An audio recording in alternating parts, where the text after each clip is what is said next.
Chapter 1, Part 2.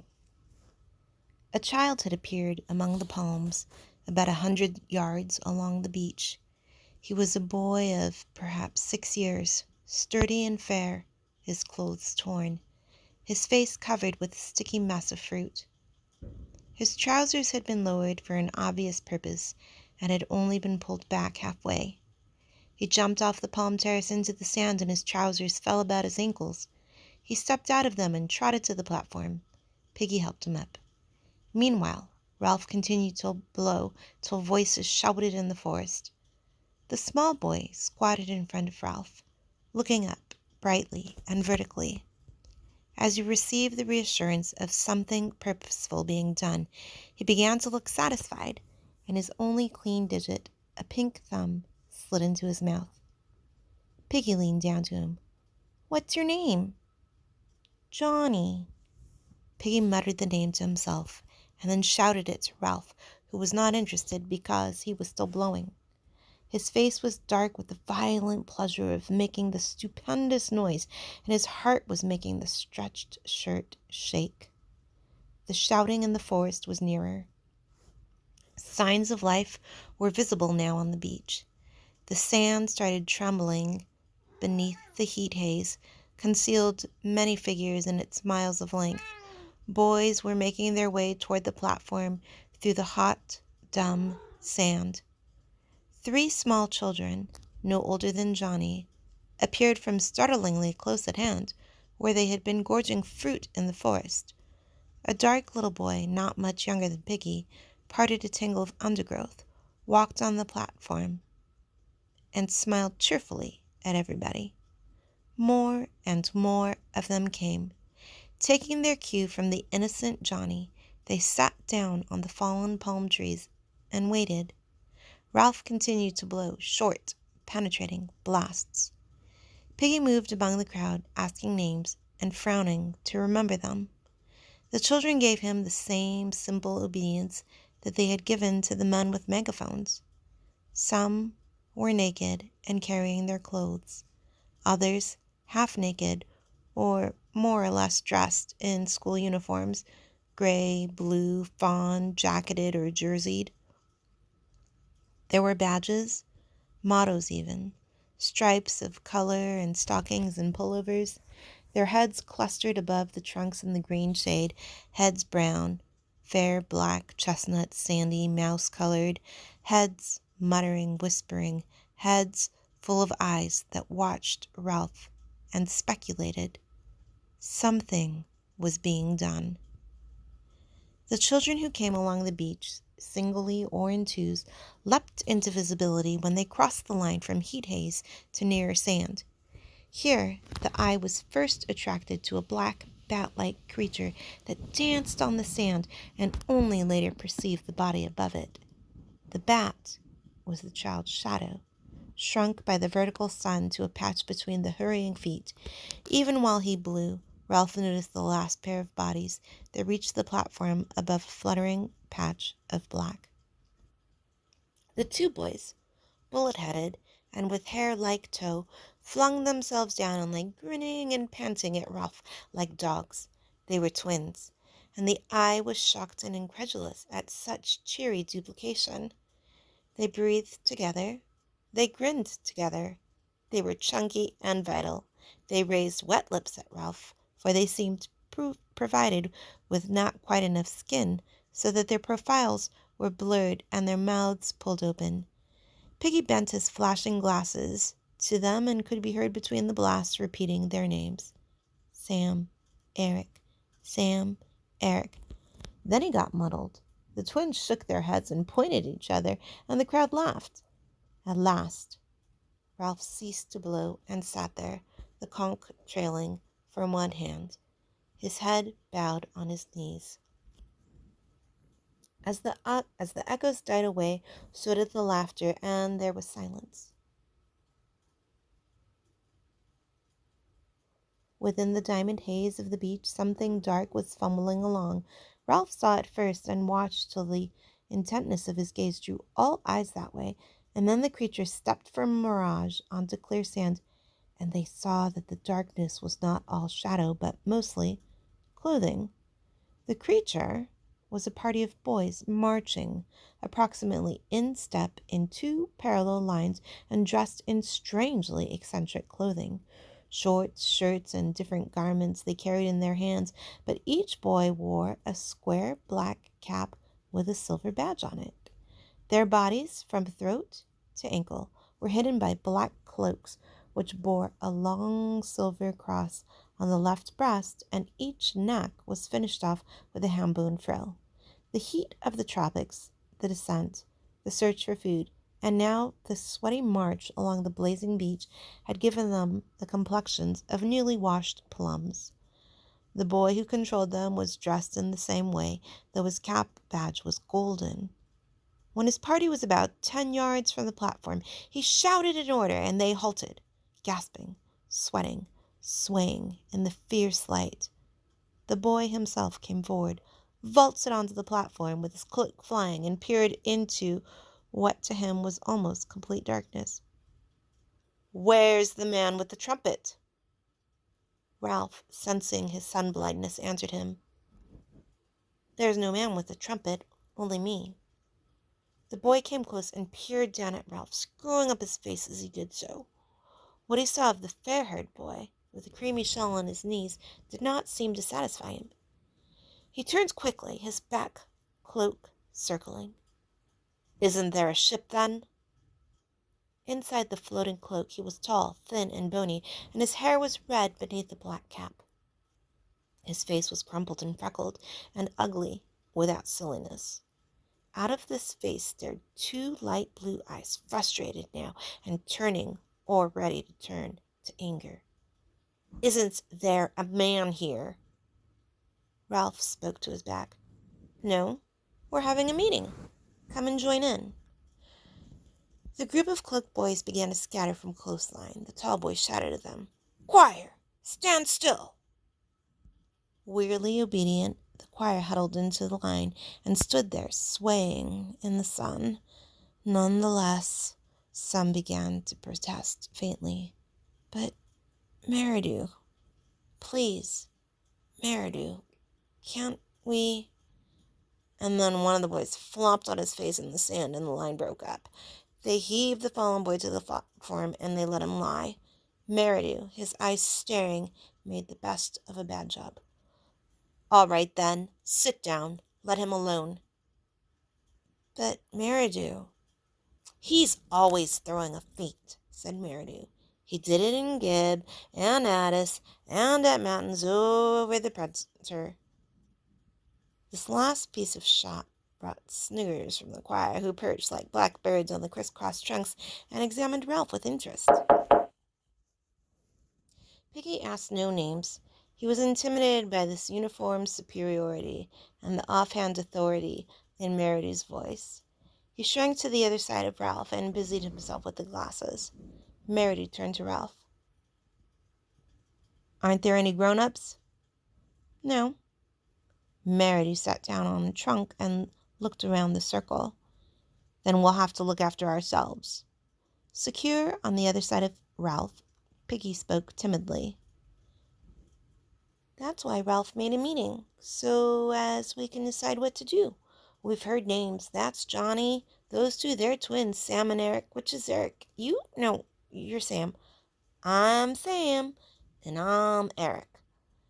"We'd better all have names," said Ralph, "so I'm Ralph."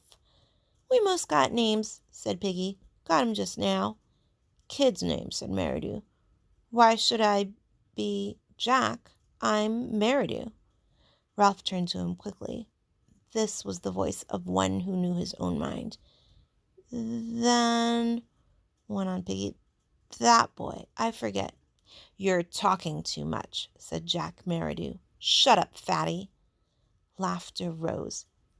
"He's not Fatty," cried Ralph. "His real name's Piggy." "Piggy? Piggy. Oh, Piggy!" A storm of laughter arose, and even the tiniest child joined in. For the moment the boys were a closed circuit of sympathy with Piggy outside. He went very pink, bowed his head, and clean his glasses again. Finally, the laughter died away and the naming continued. There was Maurice, next in size among the choir boys to Jack, but broad and grinning all the time. There was a slight furtive boy whom no one knew, who kept to himself with an inner intensity of avoidance and secrecy. He muttered that his name was Roger and was silent again. Bill, Robert, Harold, Henry. The choir boy who had fainted sat up against a palm tree, smiled proudly at Ralph, and said that his name was Simon. Jack spoke. "We've got to decide about being rescued." There was a buzz. One of the small boys, Henry, said that he wanted to go home. "Shut up," said Ralph absently. He lifted the conch. "Seems to me we ought to have a chief to decide things." "A chief! A chief! I ought to be chief," said Jack with simple arrogance, "because I'm chapter chorister and head boy. I can sing C sharp." Another buzz. "Well, then," said Jack, He hesitated. The dark boy, Roger, stirred at last and spoke up. "Let's have a vote." "Yes, vote for chief. Let's vote." This toy of voting was almost as pleasing as the conch. Jack started to protest, but the clamor changed from the general wish for a chief to an election by a claim of Ralph himself. None of the boys could have found good reason for this. What intelligence had been shown was traceable to Piggy, while the most obvious leader was Jack. But there was a stillness about Ralph. As he sat, that marked him out. There was his size and attractive appearance, and most obscurely, yet most powerfully, there was the conch. The being that had blown that had sat waiting for them on the platform, and the delicate thing balanced on his knees was set apart. Him with the shell. "Ralph! Ralph! Let him be the chief with the trumpet thing." Ralph raised a hand for silence. "All right. Who wants Jack for chief?" With dreary obedience, the choir raised their hands. "Who wants me?" Every hand outside the choir except Piggy's was raised immediately, and then Piggy, too, raised his hand grudgingly into the air. Ralph counted. "I'm chief, then." The circle of boys broke into applause, and even the choir applauded, and the freckles on Jack's face disappeared under a blush of mortification. He started up, then changed his mind and sat down again while the air rang. Ralph looked at him, eager to offer something. "The choir belongs to you, of course." "They could be the army." "Or hunters." "They could be—" The suffusion drained away from Jack's face, and Ralph waved again for silence. "Jack's in charge of the choir. They can be—" "What do you want them to be?" "Hunters." Jack and Ralph smiled at each other with shy liking. The rest began to talk eagerly. Jack stood up. "All right, choir, take off your togs." As if released from class, the choir boys stood up, chattered, piled their black cloaks on the grass. Jack laid his hand on the trunk by Ralph. His gray shorts were stinking to him with sweat. Ralph glanced at them admiringly, and when Jack saw his glance, he explained. "I tried to get over the hill to see if there was water all around, but your shell called us." Ralph smiled and held up the conch for silence. "Listen, everybody. I've got to have some time to think things out. I can't decide what to do straight off. If this isn't an island, we might be rescued straight away. So we've got to decide if this is an island. Everybody must stay around here and wait and not go away. 3 of us. If we take more, we'd all get mixed and lose each other. 3 of us will go on an expedition and find out.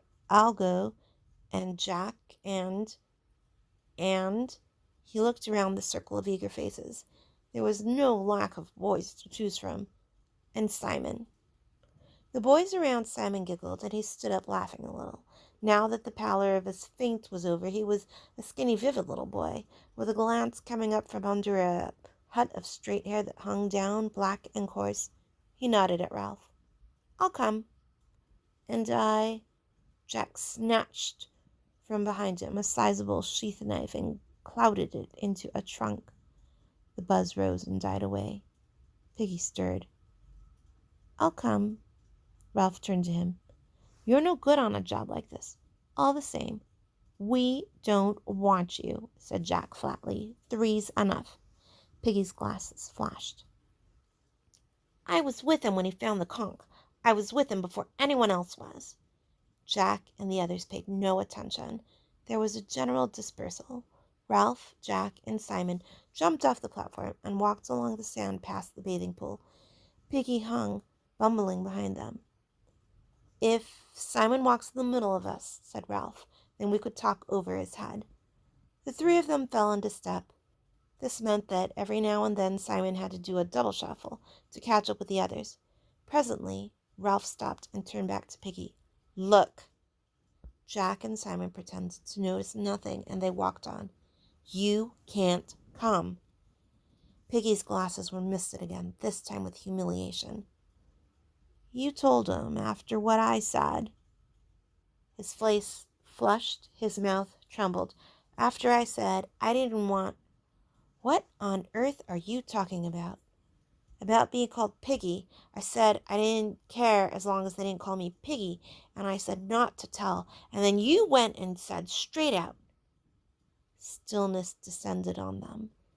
Ralph, looking with more understanding at Piggy, saw that he was hurt and crushed. He hovered between the two courses of apology or further insult.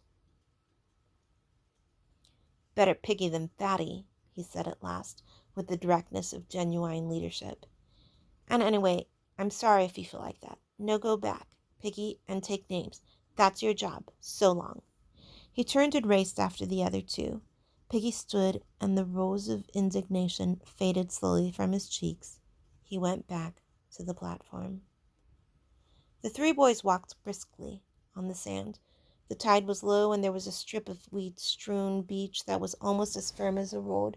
A kind of glamour was spread upon them and the scene, and they were conscious of the glamour and made happy by it. They turned to each other, laughing excitedly, talking, not listening. The air was bright. Ralph, faced by the task of translating all this into an explanation, stood on his head and fell over. And when they had done laughing, Simon stroked Ralph's arm shyly, and they had to laugh again. Come on, said Jack presently. We're explorers. We'll go to the end of the island, said Ralph, and look around the corner. If it is an island. Now, toward the end of the afternoon, the mirages were settling a little. They found the end of the island quite distinct, and not magicked out of shape or sense. There was a jumble of the usual squareness, with one great block sitting in the lagoon. Seabirds were nesting there. Like icing, said Ralph, on a pink cake. We shan't see round this corner, said Jack, because there isn't one. Only a slow curve, and you can see the rocks get worse. Ralph shaded his eyes and followed the jagged outline of the crags toward the mountain. This part of the beach was nearer the mountain than any other that they had seen. We'll try climbing the mountain from here, he said. I should think this is the easiest way. There's less of that jungly stuff and more pink rock. Come on. The three boys began to scramble up. Some unknown force had wrenched and shattered these cubes so that they lay askew, often piled diminishingly on each other. The most usual feature of the rock was a pink cliff, surmounted by a skewed block, and that again surmounted, and that again, till the pinkness became a stack of balanced rock projecting through the looped fantasy of forest creepers. Where the pink cliffs rose out of the ground, there were often narrow tracks winding upwards. They could edge along them, deep in the plant world, their faces to the rock. What made this track? Jack paused, wiping the sweat from his face. Ralph stood by him, breathless. Men? Jack shook his head. Animals. Ralph peered into the darkness and under the trees. The forest minutely vibrated. Come on. The difficulty was not the steep ascent around the shoulders of rock, but the occasional plunges through the undergrowth to get to the next path. Here the roots and stems of creepers were in such tangles that the boys had to thread through them like pliant needles. Their only guide, apart from the brown ground and occasional flashes of light through the foliage, was the tendency of slope, Whether this hole, laced as it was with the cables of creepers, stood higher than that. Somehow, they moved up. Immured in these tangles, at perhaps their most difficult moment, Ralph turned with shining eyes to the others. Wacko, wizard, smashing. The cause of their pleasure was not obvious. All three were hot, dirty, and exhausted. Ralph was badly scratched. The creepers were as thick as their thighs and left little but tunnels for further penetration. Ralph shouted experimentally, and they listened to the muted echoes. "This is real exploring," said Jack. "I bet nobody's been here before." "We ought to draw a map," said Ralph. "Only we haven't any paper." "We could make scratches on bark," said Simon, "and rub black stuff in." And again came the solemn communion of shining eyes in the gloom. Wacko, wizard. There was no place for standing on one's head. This time Ralph expressed the intensity of his emotion by pretending to knock Simon down, and soon they were a happy heaving pile in the underdusk. When they had fallen apart, Ralph spoke first. "Got to get on." The pink granite of the next cliff was further back from the creepers and trees, so that they could trot up the path. This again led into more open forest, so that they had a glimpse of the spread sea. When open as came the sun, it dried the sweat that had soaked their clothes in the dark, damp heat. At last the way to the top looked like a scramble over pink rock, with no more plunging through darkness. The boys chose their way through defiles and over heaps of sharp stone. "Look, look!" High over this end of the island, the shattered rocks lifted up their stacks and chimneys. This one, against which Jack leaned, moved with a grating sound when they pushed. "Come on." But not "come on to the top." The assault on the summit must wait while the three boys accepted this challenge. The rock was as large as a small motor car. "Heave!" Sway back and forth and catch the rhythm. "Heave!" Increase the swing of the pendulum. Increase, increase, come up and bear against that point of furthest balance. Increase, increase. "Heave!" The great rock loitered, poised on one toe, decided not to return, moved through the air, fell, struck, turned over, leapt droning through the air, and smashed a deep hole in the canopy of the forest. Echoes and birds flew. White and pink dust floated. The forest further down shook as with the passage of an enraged monster, and then the island was still. Wacko! Like a bomb! Wheow!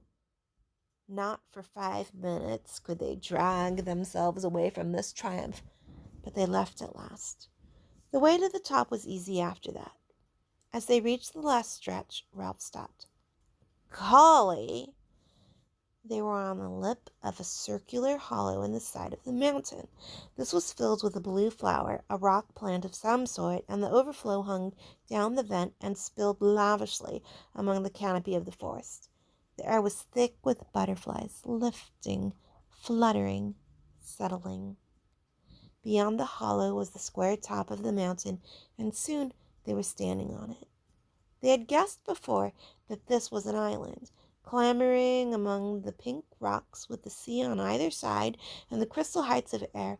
They had known by some instinct that the sea lay on every side. But there seemed something more fitting in leaving the last word till they stood on the top and could see a circular horizon of water. Ralph turned to the others. "This belongs to us."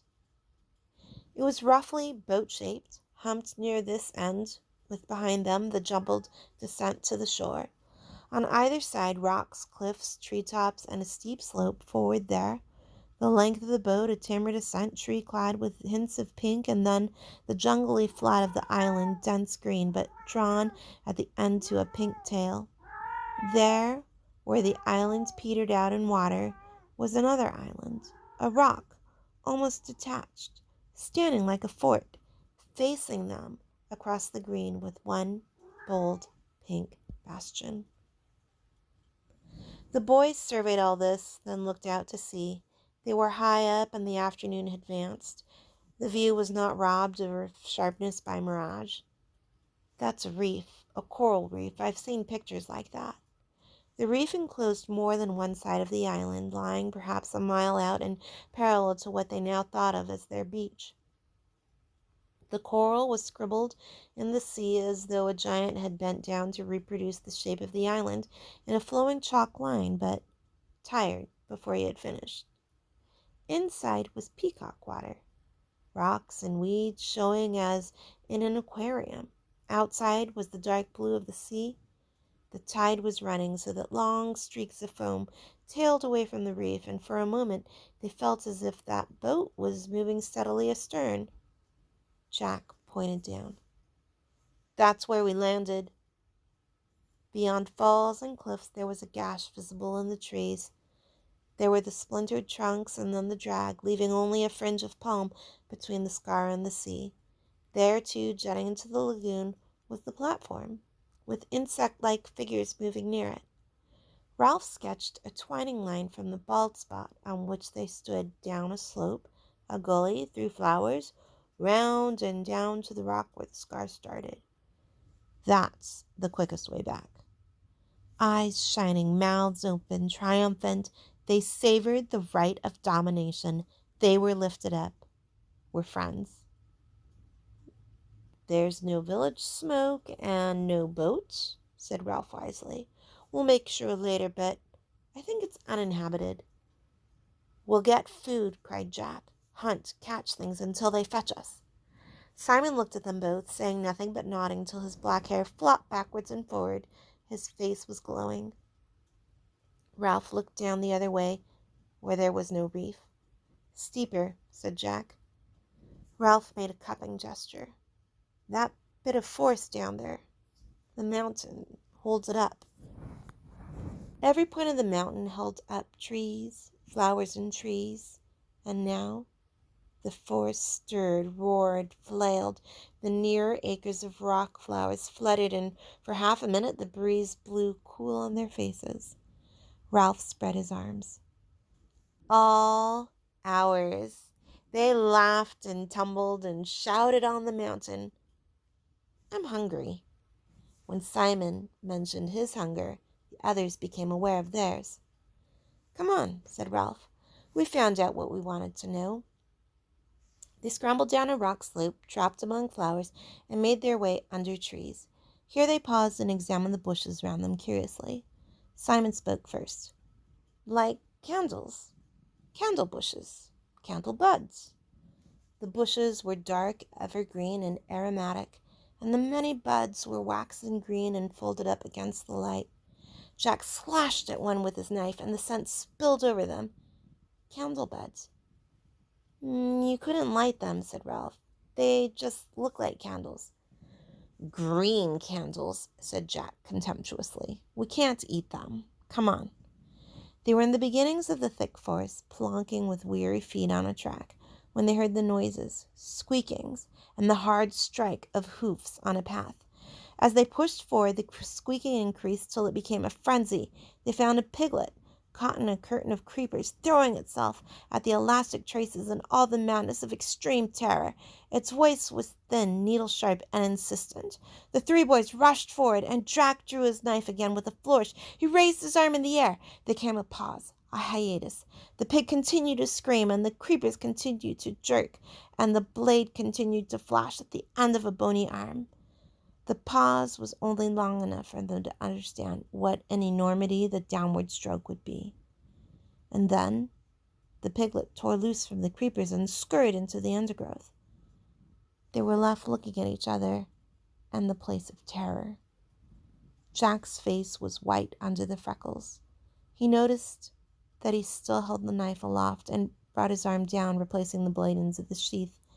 And then they all three laughed ashamedly and began to climb back to the track. I was choosing a place, said Jack. I was just waiting for a moment to decide where to stab him.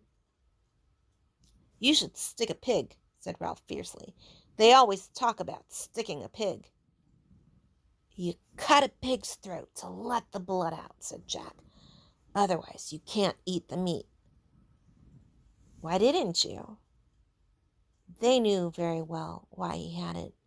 Because of the enormity of that knife descending and cutting into the living flesh. Because of the unbearable blood. I was going to, said Jack. He was ahead of them, and they could not see his face. I was choosing a place next time. He snatched his knife out of its sheath and slammed it into a tree trunk. Next time, there would be no mercy. He looked around fiercely, daring them to contradict. Then they broke into the sunlight, and for a while they were busy finding and devouring food as they moved down the scar toward the platform and the meeting.